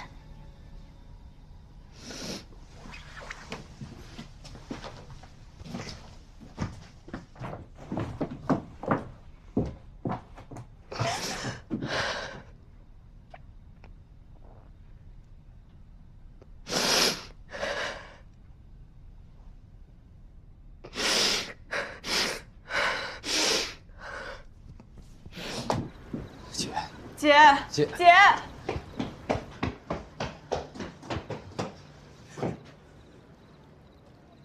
不要再追究了，我把钱给你，我把我的钱都给你，你去省会，重新开始好好生活，不要再追究了。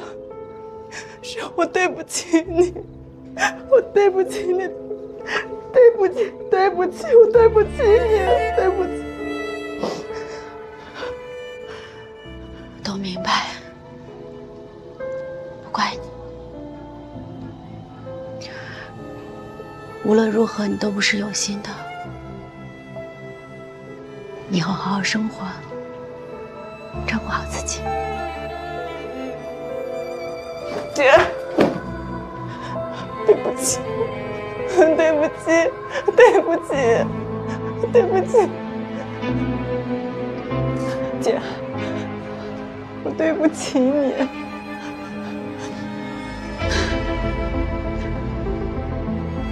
对不起，姐，对不起。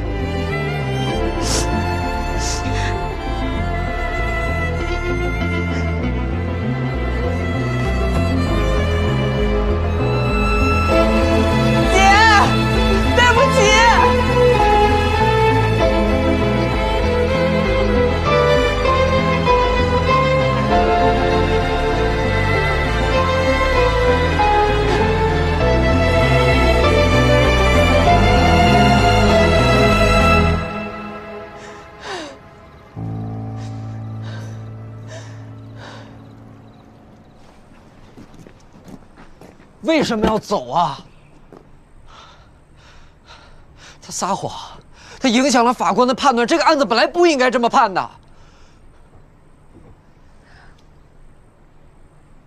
害我的人是范建成，他是最关键的证人，他的证词陷你于不利。你就算知道害你的人范建成，又能怎么样？对不起，念伟，是我耽误了你。姐，我没有，我就到此为止吧。大家都付出太多。姐，我们还可以接着请检察院抗诉，有2审呢，啊！牵连的人太多了，没有力气。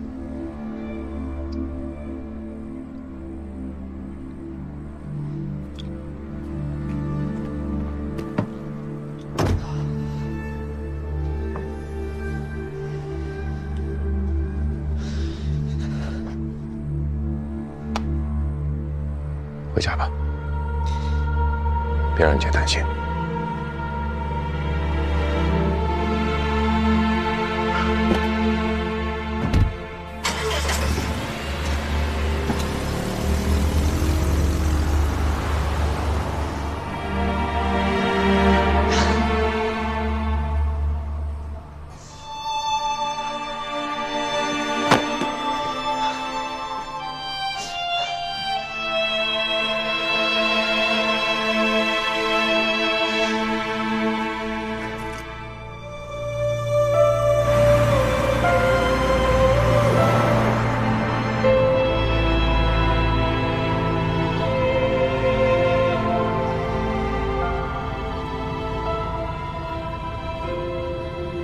真不申请抗诉了？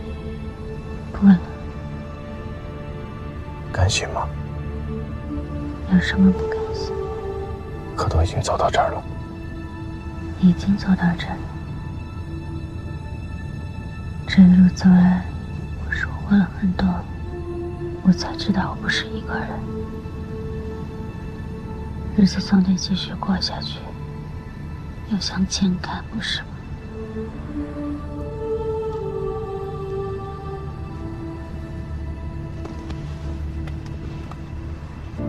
好，我陪着你，我们一起往前走。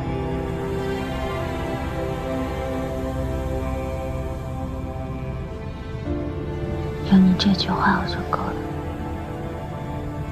思贝，可得不到一份公道，你不觉得？回家吧，我真的太困了。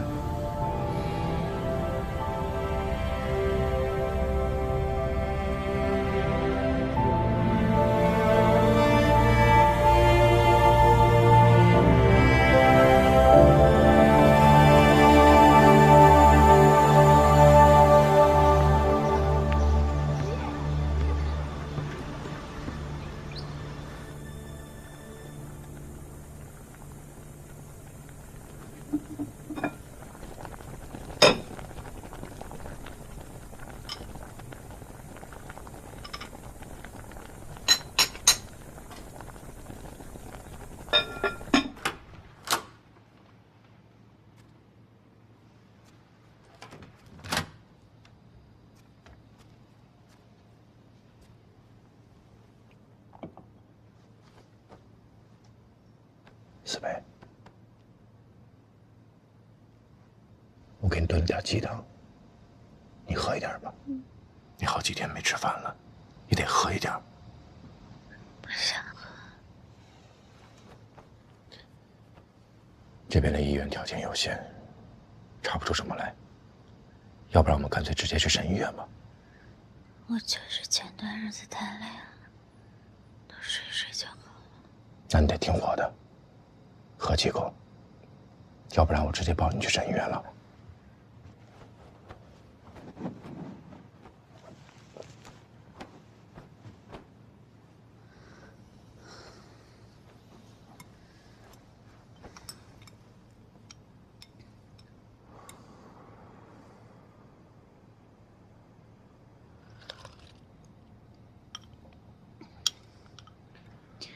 我不喝了。再喝一口。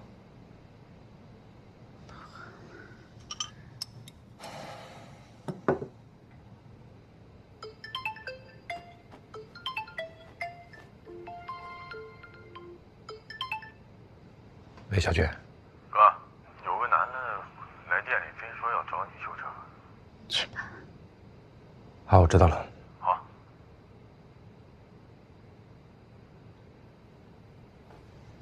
那我先去了，鸡汤我给你留这儿了，你记得自己要喝一点。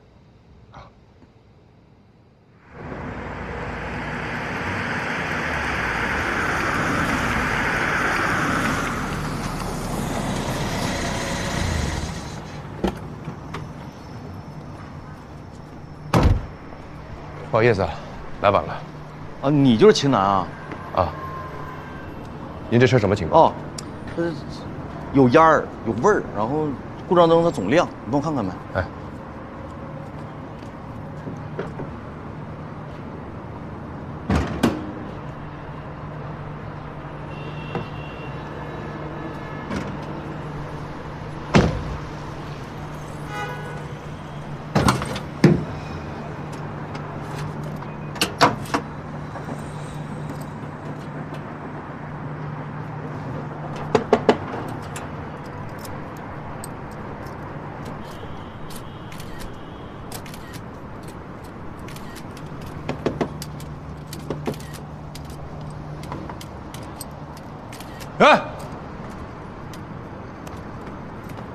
哎，拍什么呢？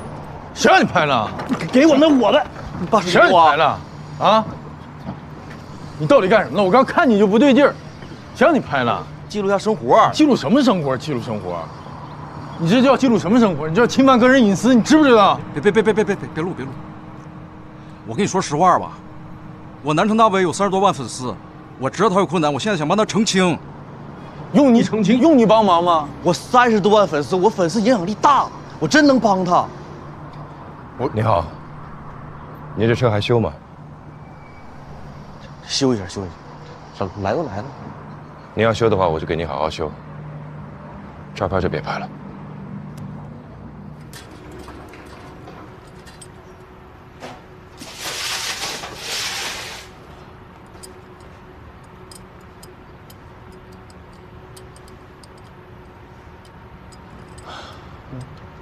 哥，你到底咋想的？什么怎么想的？之前不跟嫂子闹离婚吗？后来人嫂子遇到困难了，咱是出于道义各个方面，不能在人遇到困难时候咱不管。但现在这事儿不解决了吗？法院也判了。法院判的那全是事实。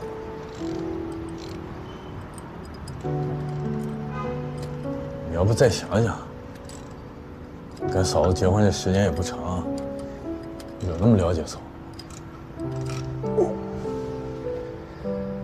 我了解他，你比任何人都了解他，我信他。你信嫂子，那我就信你。谁他妈以后再在这说些没用的闲言碎语，我全给打出去。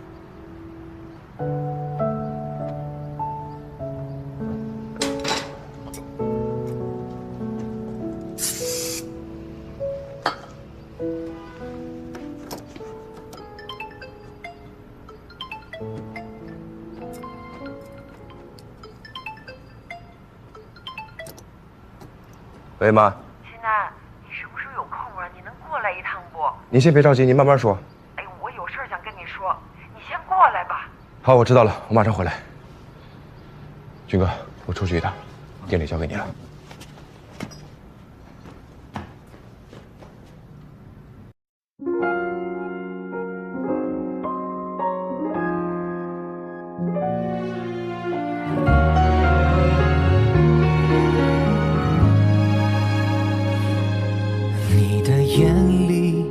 灰色的云，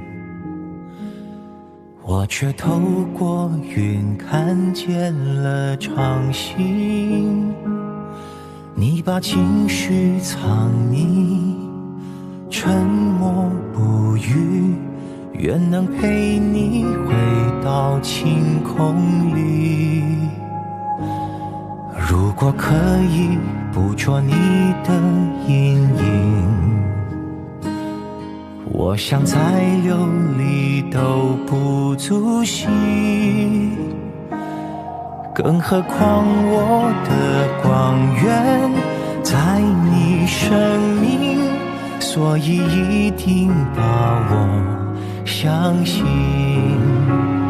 请让我可以成为你说你可以的秘密，成为你疗愈往昔轻柔的香气。